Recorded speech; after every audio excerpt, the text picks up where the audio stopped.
ரகுவம்சம் 81ஆம் பகுதி. புண்டரீகன் வெல்ல முடியாதவரானார். வெண்தாமரையை ஏந்திய அன்னை லக்ஷ்மி தேவி தன் தந்தை இருந்தபோது புண்டரீகாட்சனுடன் இணைந்ததைப் போலவே ராஜ்யலக்ஷ்மியும் புண்டரீகனுடன் இணைந்தார். மாபெரும் வீரரான புண்டரீகருக்கு ஷேமதனு என்ற மகன் இருந்தான்.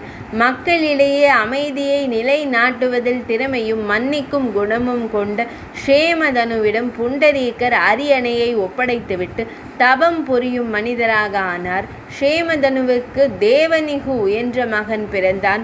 அவன் போரில் படைகளை வழிநடத்தி தேவேந்திரனுக்கு நிகரானவனாக திகழ்ந்தான். அவனது பெயர் தேவலோகத்திலும் பிரசித்தி பெற்றது. தேவனிகு தனது சிறந்த கவனிப்பால் தன் தந்தையை மகிழ்வித்து அவரை தன் மகனாக ஏற்றுக்கொண்டான். தன் தந்தை அவன் மீது காட்டிய பாசத்தால் அவனும் ஒரு தந்தையானான். நற்குணங்களின் புதையலாகவும் யாகங்களை செய்பவராகவும் விளங்கிய ஷேமதனு தனக்கு நிகரான தன் மகனிடம் ராஜ்யத்தை பாதுகாக்கும் பொறுப்பை ஒப்படைத்துவிட்டு அந்த யாகத்தின் பலன்களை அனுபவிப்பதற்காக இந்த உலகிற்கு வந்தான்.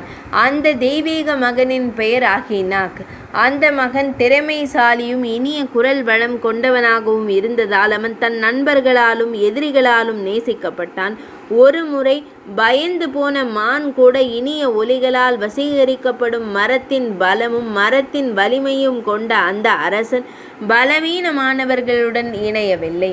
எனவே தன் இளமை பருவத்திலேயே வேறுபாடுகளை தெளிவாக உணர்ந்திருந்த அஹினாக் தன் தந்தைக்கு பின்னர் பூமிக்கு வந்த உன்னத தெய்வம் போல பிரகாசித்தான். சாமர்த்தியமும் அமைதியான மனமும் கொண்ட அவன் 4 திசைகளுக்கும் அதிபதியானான்.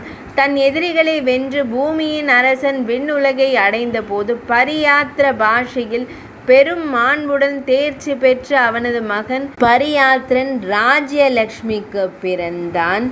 பரிமாறப்பட்டது அந்த யாத்ரீகனுக்கான தாராள குணமும் கல் பலகை போன்ற மார்பும் கொண்ட ஷிலு என்ற உன்னத மகன் தோன்றினான்.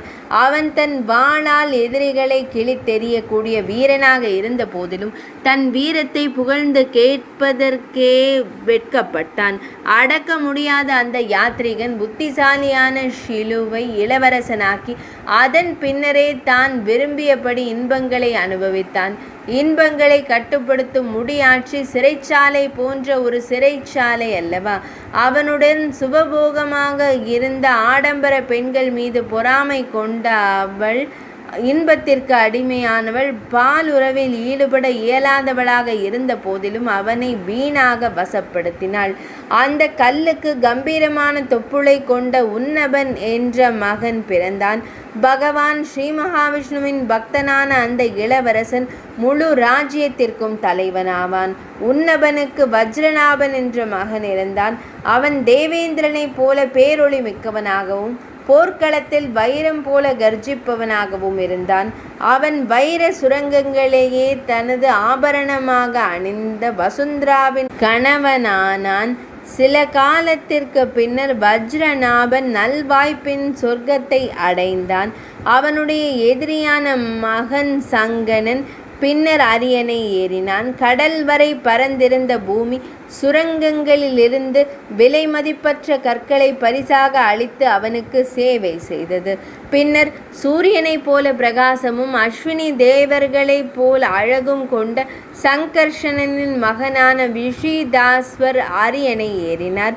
அவரது வீரர்களும் குதிரைகளும் கடற்கரையில் குடியேறினர். மேலும் அவர் சாத்தகன் என்றும் அறியப்பட்டார்.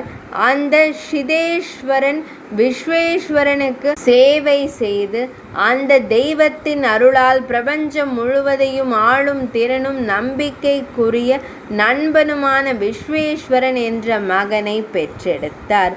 81ஆம் பகுதி இனிதே நிறைவடைந்தது.